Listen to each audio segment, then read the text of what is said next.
Basically हम बात कर रहे थे उस बिज़नेस मॉडल की जहाँ पे कॉन्ट्रैक्ट की देकर कॉन्ट्रैक्ट करके सॉफ्टवेयर डेवलप करवाया जाता है और वहाँ पे हमने देखे थे कंसर्न्स ऑफ द डेवलपर्स, ठीक है? और उसके अलावा हमने देखे थे कि सिचुएशन फैक्टर्स कैसे रोल प्ले करते हैं और अब हम देखते हैं कि उसमें प्रैक्टिसेस किस किस्म की होती हैं। फर्स्ट ऑफ ऑल इन इन इस सिनेरियो में जहाँ पे कॉन्टेक्चुअल सॉफ्टवेयर्स होते हैं तो ऑब्वियस सी बात है जैसे मिलिट्री है और आपके सेंसिटिव एरियाज़ हैं जैसे मेडिकल, वहाँ पे बहुत ज़्यादा डॉक्यूमेंटेशन की जाती है। सबसे पहली तो बात ये कि lot of documentation. So in cases में जो कि हर चीज़ डॉक्यूमेंट करना it is the effective way of communicating, ठीक है? जब और specially when the project is very large and और कुछ एक्सटर्नल सप्लायर्स भी इन्वॉल्व हों। सो इस केस में असल में डॉक्यूमेंटेशन ज़्यादा इफेक्टिव मानी जाती है एज़ कम्पेयर टू डिस्कशंस, ठीक है? क्योंकि अ, क्योंकि जब इसमें कम्युनिकेशन चैनल जो हैं वो कॉम्प्लेक्स होते हैं, फॉर एग्ज़ाम्पल मिलिट्री की बात की जाए तो आप बार-बार जो है मिलिट्री पर्सनल्स को एक्सेस नहीं कर सकते, उनके साथ कम्युनिकेट इफेक्टिवली नहीं कर सकते। तो इस केस में नॉर्मली डॉक्यूमेंटेड फॉर्म में आपको रिक्वायरमेंट्स या नीड्स दी जाती हैं और आप उसको उस तरह से ही फुलफ़िल करते हैं। अगर आपको कोई फर्दर कन्फ्यूजन है तो you right it in the form of document as well. You request for the information. So remotely लोग होते हैं डिफरेंट साइट्स पे हो सकते हैं एंड सो ऑन।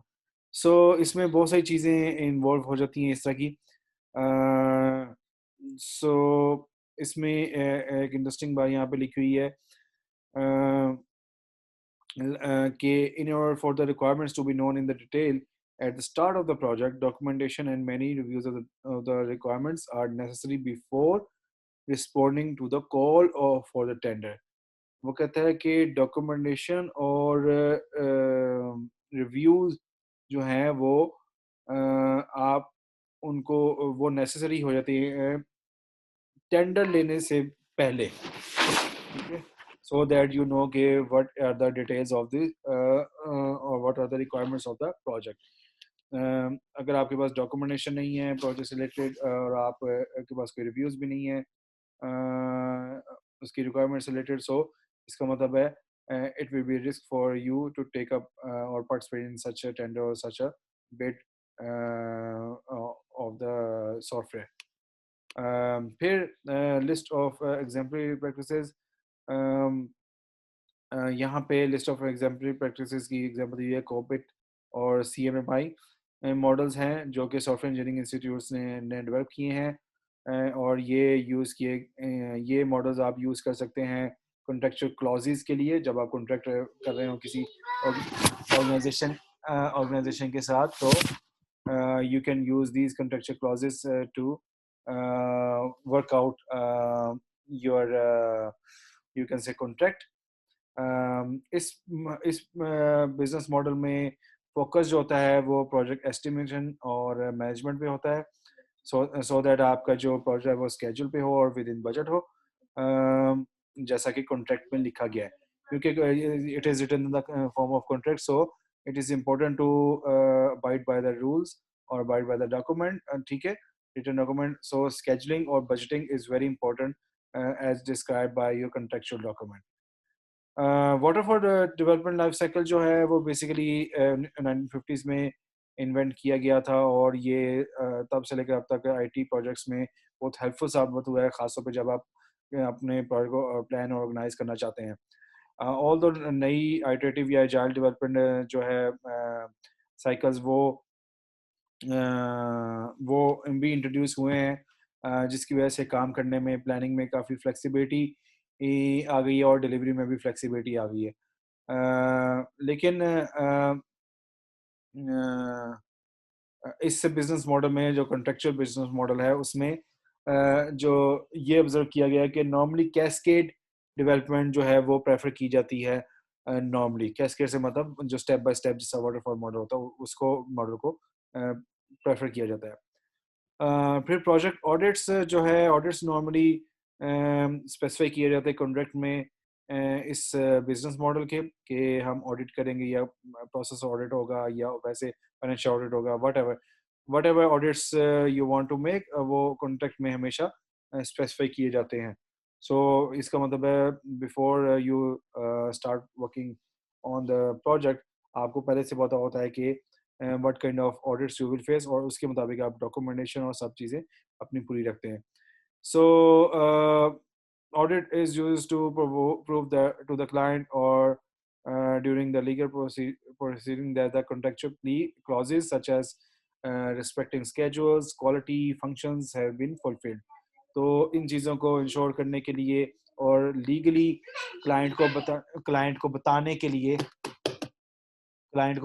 लिए कि आपने सारी रिक्वायरमेंट्स मीट की हैं सॉफ्टवेयर की फंक्शनैलिटी के लिहाज से, सॉफ्टवेयर की क्वालिटी के लिहाज से, और उसकी स्केड्यूल या डेडलाइन के लिहाज से. तो ऑडिट जो है बेसिकली क्लाइंट को लीगली ये बताने के लिए इस्तेमाल किया जाता है. सो ये था requirement sorry practices that are being used in such type of business models. And the business model we discussed was the custom systems written on contract.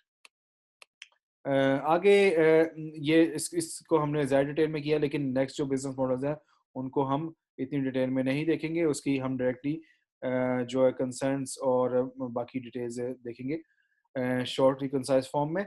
जैसे custom systems written in house, ये ऐसे system होते हैं जो within the organization ही use किए जाते हैं, within the organization use किए जाते हैं to to you can say work effectively, या आपकी एफिशिएंसी को इंक्रीज करने के लिए. सो value of the work actually depends on improving efficacy or efficiency of the operations within the organization. So इसमें आपके less focus is put on scheduling meetings since projects are often pending or postponed depending on the budget.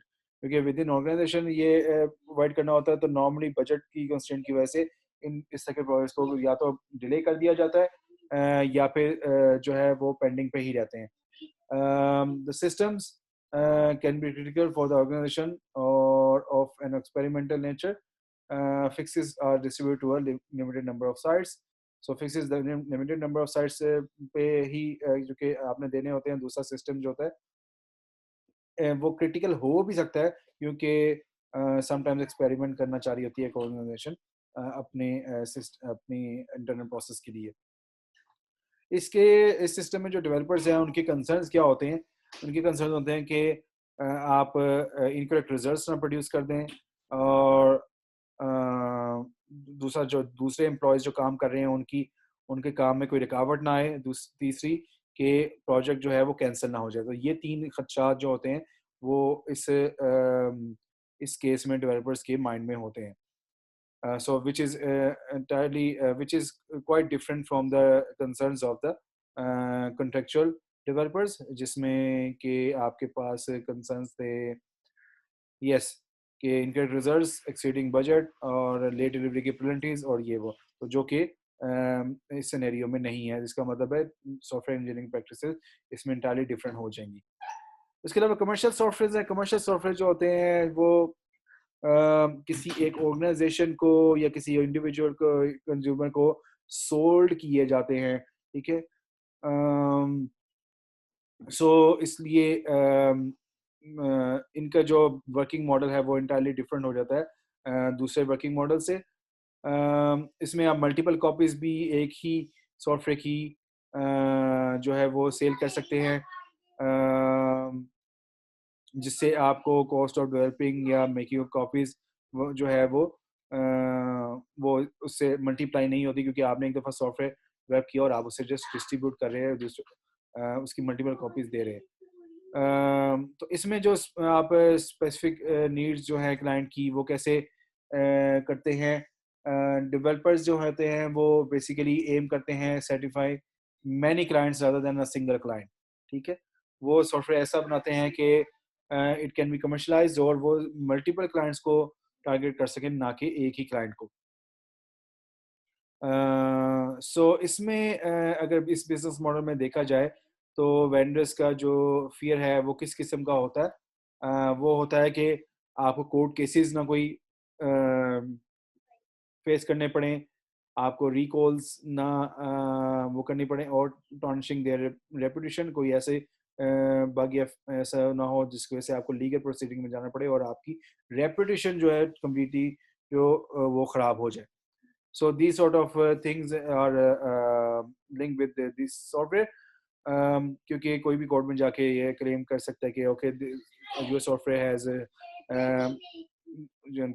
Disturb their process और there organisation process, क्योंकि organisation इसको आपसे purchase करती है और आपकी अगर वो उनकी अगर आपका सॉफ्टवेयर वो काम नहीं कर रहा जो आप कहते हैं, जो आप क्लेम करते हैं, तो that means you will face the legal proceedings.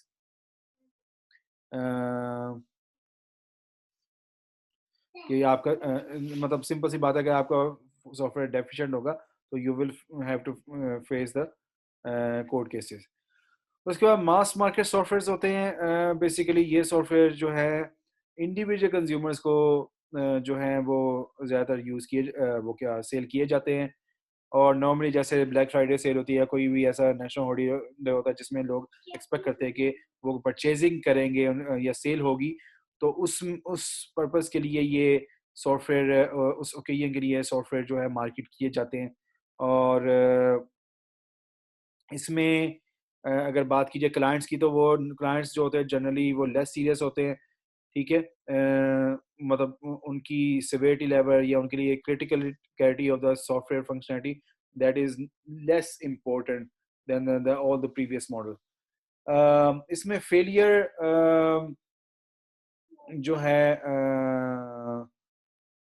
वो आपकी यूज़र की वेल-बीइंग को अफ़ेक्ट करता है, such as in the case of text preparation software. However, for most, failure is simply a course or source of frustration. ज़्यादातर इसको frustration ही उनको होती है, वो उसके लिए फेलियर अगर कोई सॉफ्टवेयर आपका फेल हो जाए, उससे आप उसकी ज़िंदगी को या क्रिटिकली कोई इंजरी या खतरा नहीं होता।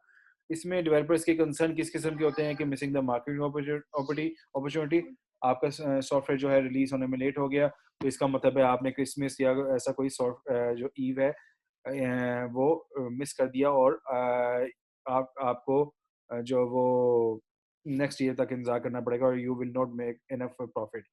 इसके अलावा आपको सपोर्ट कॉल्स बहुत ज़्यादा आती हैं, क्योंकि समटाइम्स जैसे हमने प्रिंटर के केस में ये बात की थी कि आपको अगर ऐसा सॉफ्टवेयर है जिससे यूज़र ज़्यादा फ़ेमिलियर नहीं है और जिसके यूज़र मास मार्केट है, तो बेसिकली उसमें आपको सपोर्ट कॉल्स या ईमेल्स बहुत ज़्यादा आती हैं कि समटाइम्स इंस्टॉलेशन का प्रॉब्लम है due to incompatibility of the environment and so on, और मे बी उस सिस्टम के साथ मसला हो या उस सीडी या उस पहले सीडीज़ में आते थे उसमें मसला हो जाता है एंड सो ऑन।